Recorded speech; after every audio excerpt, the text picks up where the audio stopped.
Welcome to our channel. Today we how to authorize ServiceNow with OAuth for data sync, full guide step by step clearly. Begin by logging into your ServiceNow instance. Navigate to the System OAuth section in the Application Navigator. Select Application Registry from the drop-down menu. Click on the New button to create a new OAuth application. Choose Create an OAuth API endpoint for external clients.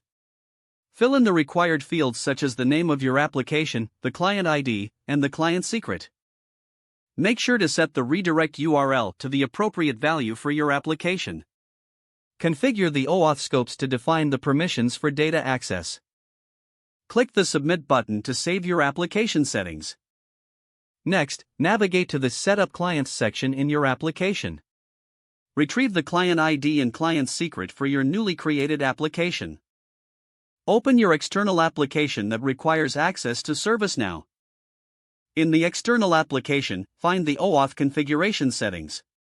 Input the client ID and client secret retrieved earlier into the corresponding fields. Set the authorization URL using the ServiceNow endpoint for OAuth authorization. Set the token URL to retrieve the access token for your integration. Ensure your application requests the necessary scopes to access the required data from ServiceNow. Test the connection by initiating the OAuth flow in your external application. Verify that you can successfully obtain an access token. Once you have the access token, use it to make API calls to the ServiceNow instance.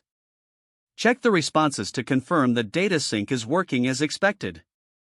If any issues arise, review the OAuth configuration settings for accuracy.